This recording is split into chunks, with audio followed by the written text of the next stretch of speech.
Assalamualaikum warahmatullahi wabarakatuh. Nama saya Gegen Gemilang. Di sini saya akan menjelaskan apa itu surat edaran atau pengertian dari surat edaran.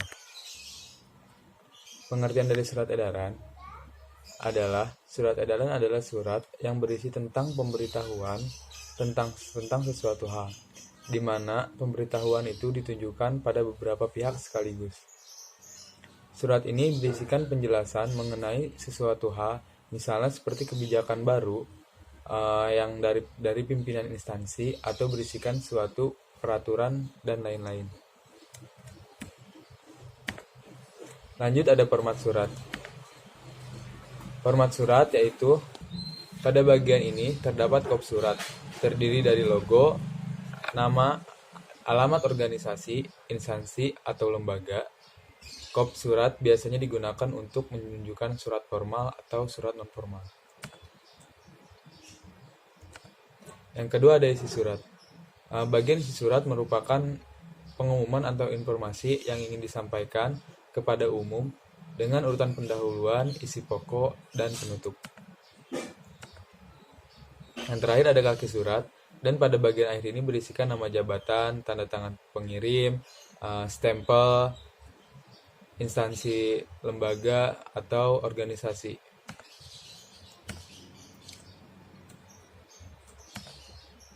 Lanjut ada tujuan surat edaran.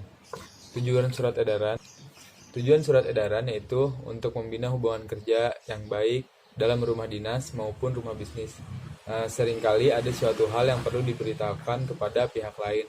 Pemberitahuan ini biasanya menyangkut berbagai hal, semisal mengenai kepindahan alamat, pergantian pemimpinan, dan perubahan prosedur pemasangan barang dan lain sebagainya. Bila informasi yang hendak disampaikan menyangkut hal-hal penting yang bersifat resmi atau kedinasan dan perlu untuk disampaikan kepada banyak pihak, maka diperlukan surat sebagai media untuk menyampaikannya.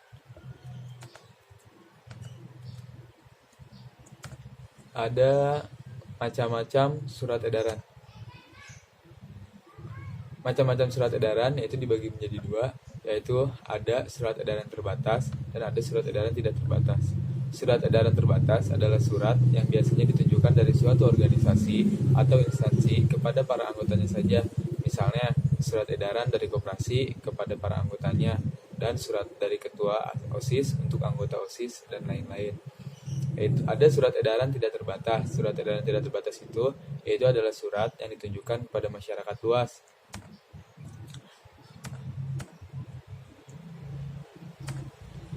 Kita langsung ke terakhir, itu contoh surat edaran. Nah, di sini ada contoh surat edaran yang terbagi menjadi beberapa bagian.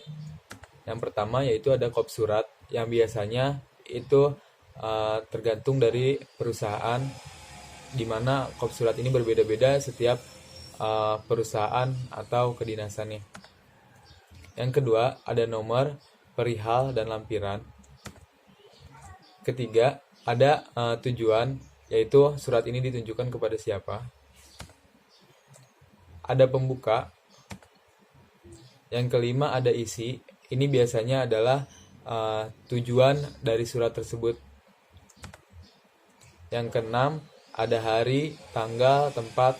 Biasanya ini ditunjukkan untuk ketika surat edaran untuk rapat, kerja bakti, dan lain-lain. Maka di situ diwajibkan untuk menyisipkan nama, jam, hari, tanggal, jam berapa, dan tempat rapatnya itu di mana. Terus ada penutup. Ada di sini penutup surat. Biasanya ini sebelum tanda tangan atau. Dan yang terakhir yaitu ada tanda tangan, stempel, yaitu stempel dari perusahaan. Itu terkadang ada, terkadang tidak, karena sesuai dengan suratnya, formal atau non-formal. Namun biasanya untuk kedinasan dan lain-lain atau surat-surat formal biasanya itu memakai stempel perusahaan dan memakai tanda tangan pejabat tertentu. Mungkin itu saja dari saya mengenai surat edaran. Kurang lebihnya mohon maaf. Wassalamualaikum warahmatullahi wabarakatuh.